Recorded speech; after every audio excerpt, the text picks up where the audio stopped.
ये कोई साधारण तीर्थ नहीं बल्कि आस्था की परीक्षा है। कैलाश मानसरोवर यात्रा दुनिया की सबसे कठिन और सबसे पवित्र यात्राओं में से एक है।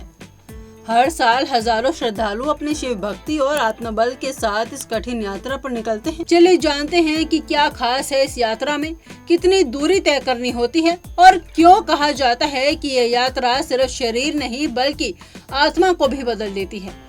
हर साल की तरह इस साल भी 30 जून से कैलाश मानसरोवर यात्रा की शुरुआत हो चुकी है, जो अगस्त महीने तक चलेगी। ये यात्रा सिर्फ भारत के नहीं बल्कि पूरी दुनिया के श्रद्धालुओं के लिए एक आध्यात्मिक बुलावा मानी जाती है।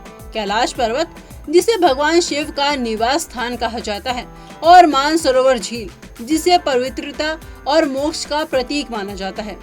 इन दोनों की यात्रा जीवन में एक बार जरूर करनी चाहिए, ऐसी मान्यता है। कैलाश मानसरोवर यात्रा को सबसे कठिन तीर्थों में से क्यों गिना जाता है? इसका जवाब है इसकी ऊंचाई, मौसम और ट्रैक। श्रद्धालु को यात्रा के दौरान लगभग 50 से 55 किलोमीटर पैदल चलना पड़ता है। ये दूरी तय की जाती है कैलाश पर्वत की परिक्रमा में, जिसे कोरा या परिक्रमा मार्ग कहा जाता है। आमतौर पर यह परिक्रमा 3 दिनों में पूरी की जाती है, लेकिन मौसम और स्वास्थ्य के अनुसार इसमें ज्यादा समय भी लग सकता है। कैलाश यात्रा का एक अहम हिस्सा है मानसरोवर झील की परिक्रमा। ये झील लगभग 320 वर्ग किलोमीटर में फैली हुई है और समुद्र तल से 15,000 फीट की ऊंचाई पर स्थित है।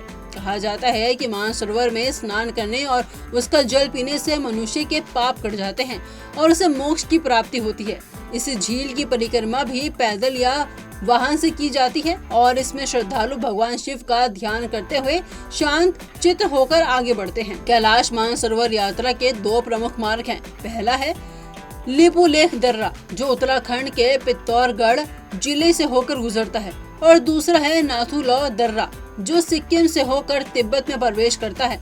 लिपुलेख मार्ग पुराने समय से उपयोग में आता रहा है और इसमें चढ़ाई अधिक है, जबकि नाथुला मार्ग कुछ हद तक सरल माना जाता है और इसमें अधिकांश यात्रा वाहन से की जाती है। पूरी यात्रा को 23 से 25 दिनों में पूरा किया जा सकता है, जिसमें एसिमिलाइजेशन, मेडिकल चेकअप और रुकाव शामिल होते हैं। कैलाश यात्रा पर जाने के लिए सिर्फ आस्था नहीं, शारीरिक और मानसिक फिटनेस भी जरूरी है। ये इलाका आध्यात्मिक ऊंचाई पर स्थित है, जहां ऑक्सीजन कम होती है और मौसम कभी भी बदल सकता है। यात्रियों को सलाह दी जाती है कि वो ऊनी कपड़े और रेनकोट जरूर रखें, अच्छे जूते, सन ग्लासेस और टॉर्च साथ रखें, ब्रह्मचर्य का पालन करें, मन को शांत रखें और सबसे जरूरी भगवान शिव के नाम का जप करते रहें।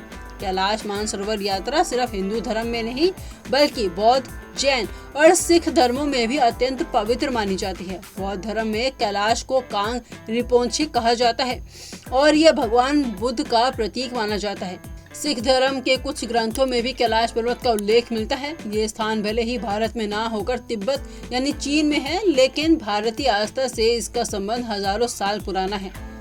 कैलाश मानसरोवर सिर्फ यात्रा, एक ट्रैक या ट्रिप नहीं है, ये एक अनुभव है जो आत्मा को छूता है, जो जीवन को भीतर से बदल देता है। अगर आप भी इस वर्ष यात्रा पर जाने की योजना बना रहे हैं तो ध्यान रखें, आस्था के साथ तैयारी भी जरूरी है।